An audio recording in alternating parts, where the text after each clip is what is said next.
আজকে ধ্রুব তিনি আজকে নিঃশ্বাস বন্ধ করে সাধনা করছেন আর ভগবান বললেন আমাকে পাওয়ার জন্য আমাকে দর্শন করবার জন্য আজকে ব্যাকুল হয়ে বললেন তাহলে দেখা দাও না কেন বলে দেখা দেন এই দেবগণ এখনো দীক্ষা হয়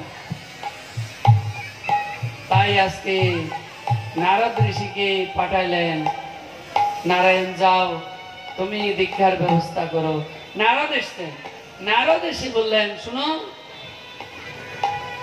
এই খোকা তোমার বয়স 5 বছর তুমি এখন বড় হবে সংসার করবে ভোগ করবে তারপরে সাধনা করবে বনে এসছো কেন চলে যাও ধ্রুব জোড়হাত করে বললেন দেখুন জগতে যারা সাধু তারা ভগবানের কে পাইয়ে দেওয়ার জন্য চিন্তা করে তারা ভগবানকে জানিয়ে দেন দেখিয়ে দেন কিন্তু আপনি বলছেন আমাকে সংসারে ফিরে যেতে তার মানে আপনি সঠিক সাধু নয় এই জগতে যারা সাধু তারা ভগবানকে পাইয়ে দিবে আর আপনি বলছেন সংসারে চলে যেতে আপনি কিন্তু সঠিক সাধু না আপনি আপনার মধ্যে ভেজাল আছে ধ্রুব কথা শুনে নারদ ঋষি চিন্তা করলো একে পরীক্ষা করে লাভ নাই এই আমারও ঘরে আর এরকম শিষ্য পাওয়া ভাগ্যের দরকার তো বললো কি হে ধ্রুব নারায়ণ পাঠিয়েছে যাও ধ্রুবকে দীক্ষা দাও দীক্ষা প্রদান করো তো বলে হে ধ্রুব শোনো এই জগতে তুমি যেভাবে সাধনা করছো কেন ভগবানকে পাওয়ার জন্য যদি তুমি গুরুকরণ না করো দেহ ছিল শ্মশানের সমান গুরু এসে মন্ত্র দিয়ে করলো হুল বাগান তাই তুমি যদি গুরু চরণ আশ্রয় না করো তাহলে কি হবে তোমার এই জন্মটাই বৃথা হয়ে যাবে ভগবান কি দর্শন পাবে না এই সাধু এইবার তুমি ঠিক কথা বলেছ আরে তাহলে তুমি কৃপা করে আমাকে মন্ত্র প্রদান করো তোমার চরণে আশ্রয় দাও নারদ তখন কি করলো ওই মধুকুণ্ডে মধুবনে কুণ্ড আছে সেই কুণ্ডে বললো স্নান করে আসো সেখানে স্নান করে আসার পর নারদ মন্ত্র দিল এই মন্ত্র জপ করো এই মন্ত্র জপ করতে বলে নারদ ঋষি চললেন আবার গুরুদেবকে ডাকলেন গুরুদেব দাঁড়ান বলো গুরুদেব আপনি যে আমাকে মন্ত্র দিলেন এই মন্ত্রে কিরকম কেউ এসে বলবো আমি তোমার ভগবান তখন শোনো তোমার আরাধ্য দেবতা শঙ্খ চক্র গদা পদ্ম হাতে নিয়ে আসবে আর শ্যামবর্ণ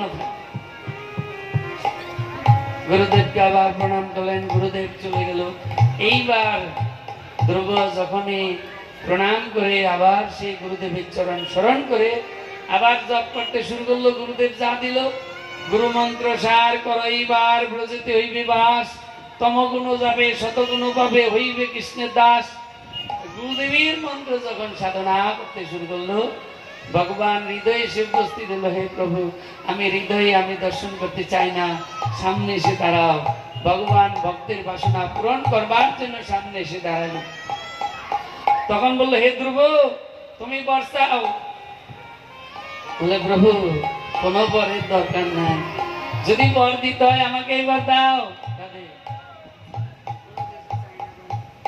যদি বর দিতে হয় আমাকে বর দাও আমি যেন সর্বদাই তোমার ভক্ত সঙ্গ করতে পারি আমি আর কিছু চাই না তখন বলছে ধ্রুব 45 পৃষ্ঠা ধ্রুব তুমি বনে এসছো কেন বলো তুমি আজকে অনুরাগ নিয়ে বনে এসেছো মা আদেশ করেছেন বিমাতা আদেশ করেছেন কেন শ্রীহরি সাধনা করবার জন্য সেই সাধনায় আমি সন্তুষ্ট হয়ে আজকে তোমার কাছে আসলাম তুমি আমার কাছে বর্ষাও সুখে দুঃখে তোমায় ডাকি তুমি আমার প্রাণের প্রাণ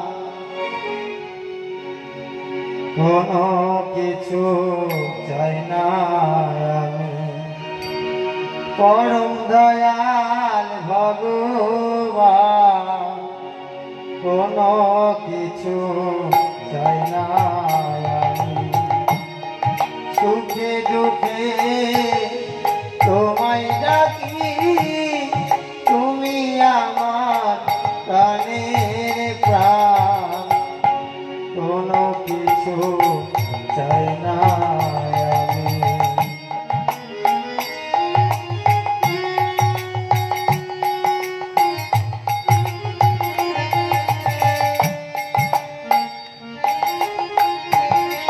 রাধে আজকে ধ্রুব প্রার্থনা করেছেন, হে প্রভু আমাকে যদি দিতে হয় আমাকে দাও, আমি দুঃখে এবং সুখে যেন তোমাকে আমি ডাকতে পারি, আমি আর কিছু চাই না। দেখুন আমরা সুখে সবকিছু ভুলে যাই, ভগবানকেও ভুলে যাই, আর দুঃখে যখন করি, বিপদে যখন করি, তখন ভগবানকে ডাকি, হে প্রভু রক্ষা করো রক্ষা করো। আমি কি অপরাধ করলাম আজকে আমার এই বিপদ হলো? আমি এক সপ্তাহ আগে কি খেয়েছি তা মনে নাই, আর আমি বলে দিচ্ছি কি অপরাধ করেছি। আমরা পদে পদে অপরাধ পাপ করে থাকি, পদে পদে। তাই প্রভু তোমার চরণে আমি প্রার্থনা করি, আমি যেন সুখে আর দুঃখে তোমাকে ডাকতে পারি, আমাকে এই বর দাও। আর সুখে দুঃখে তোমায় ডাকি, তুমি আমার প্রাণের প্রাণ, কোনো কিছু চাই না আমি। পরম দয়াল ভগবান, কোনো কিছু চাই না আমি।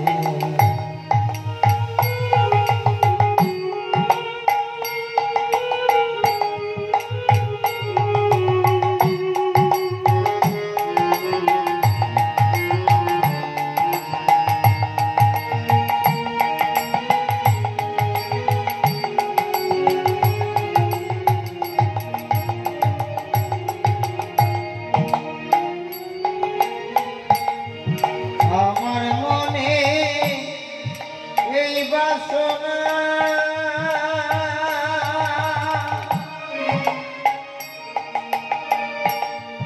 সাধু সঙ্গ ছাড়া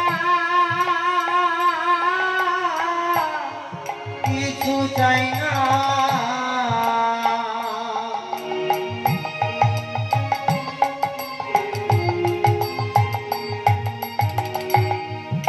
আমার মনে এই বাসনা,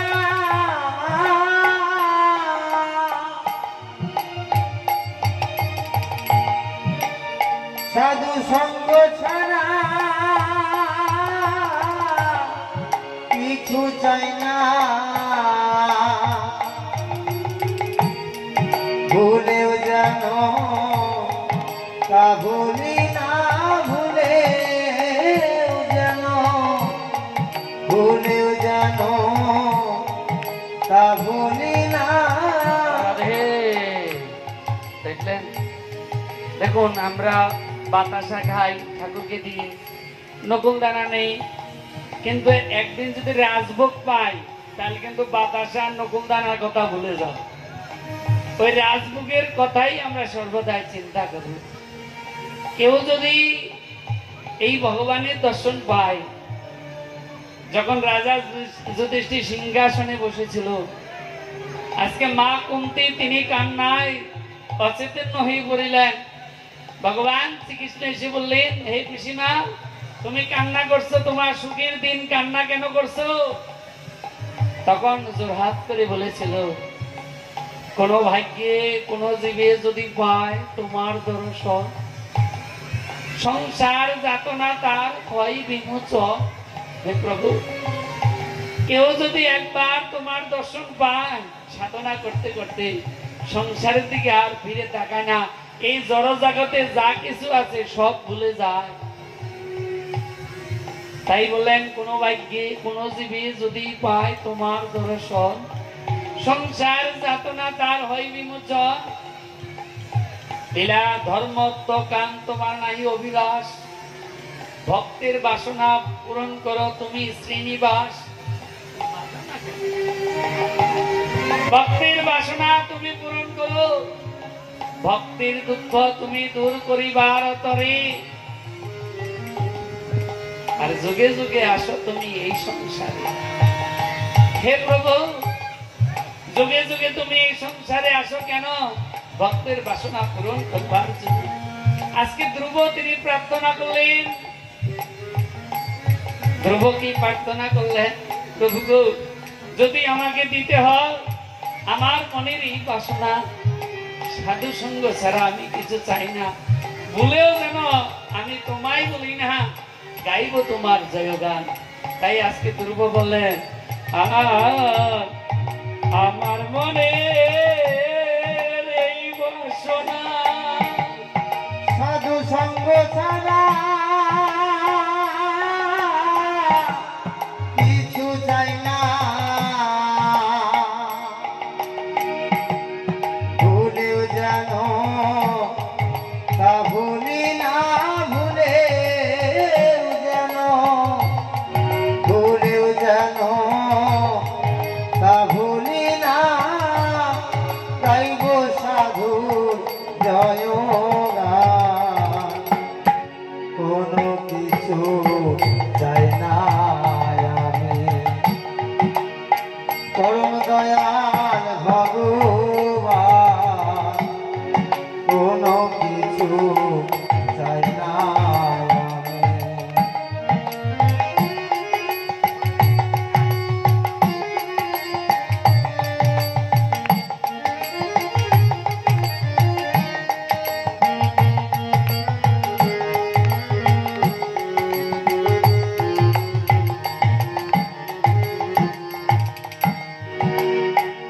ভাবিবতে এই বলে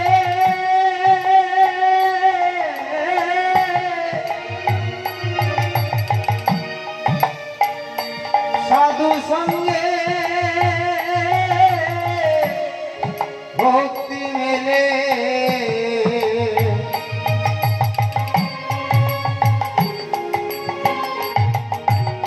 ভাবিবতে এই বলে সাধু সঙ্গে ভক্তি মেলে। থাকতে চাই সাধু চরণ তলে, থাকতে চাই সাধু, থাকতে চাই সাধু চরণ তলে। লক্ষ্য হীরা প্রতিটা ছিল। ঠাকুর হরিদাসের কাছে এসে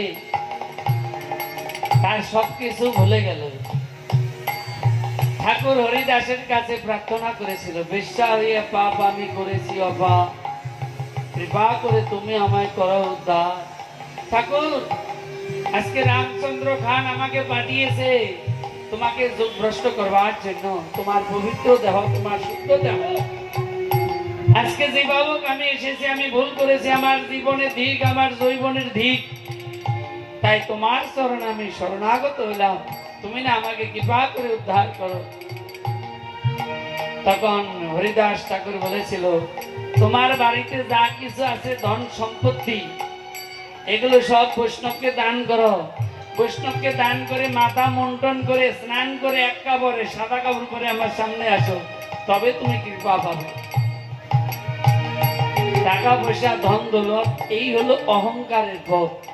তাই আগেকার রাজারা তারা কি করলেন, 50 বছর হয়ে গেলে এই রাজ্য পরিত্যাগ করে তারা বনে চলে যেতেন। কেন? সাধনা করতেন। এই টাকা পয়সা ধন দৌলত এগুলো যদি মনের মধ্যে থাকে, সাধনা অসম্ভব। তাই আজকে কি করলেন,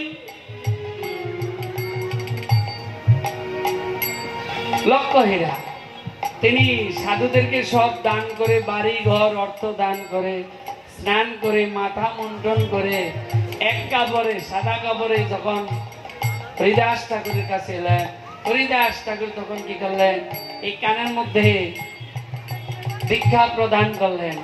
তাকে দীক্ষা প্রদান করে বললেন, মাগো তুমি এই নাম জপ করো, এই নাম আন্নিক করো, এই বলে হরিদাস ঠাকুর চলে গেলেন।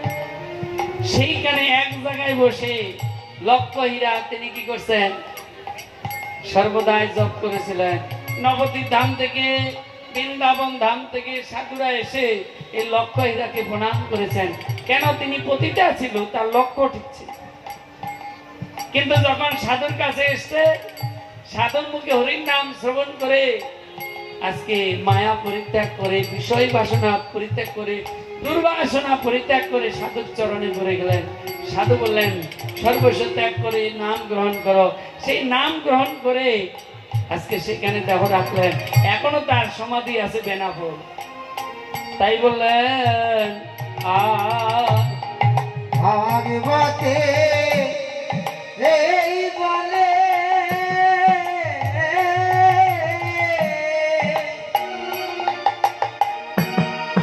সাধু সঙ্গে ভক্তি মেলে থাকতে চাই সাধু চরণ তলে এই করো অনুদান কোনো কিছু চাই না আমি পরম দয়াল ভগবান কোনো কিছু চাই না আমি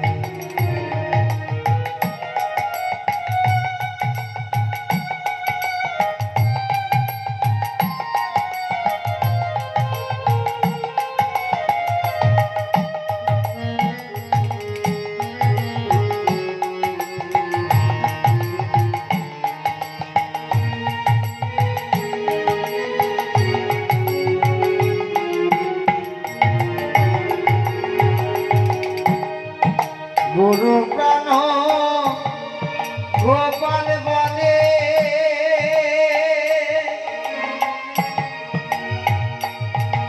আমার ভাগ্যে হলো না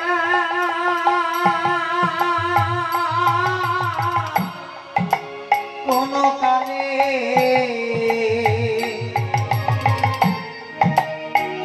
গুরু প্রাণ গোপাল বলে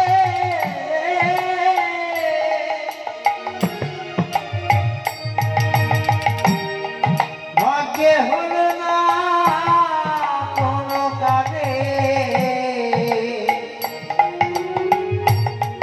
সাধুর পদে রইলাম ভুলে সাধুর পদে সাধুর পদে রইলাম ভুলে বৃথাই গেল এ জীবন কোনো কিছু চাই না আমি পরম দয়াল ভগবান কোনো কিছু চাই না আমি আজকে ধ্রুবকে ভগবান নারায়ণ বললেন হে ধ্রুব তুমি বর্ষা। বলে প্রভু আমি কাজ ভাঙ্গা খুঁজতে এসে আজকে মণিকাঞ্চন পেয়ে গেলাম, আমার অন্য কিছু দরকার নাই।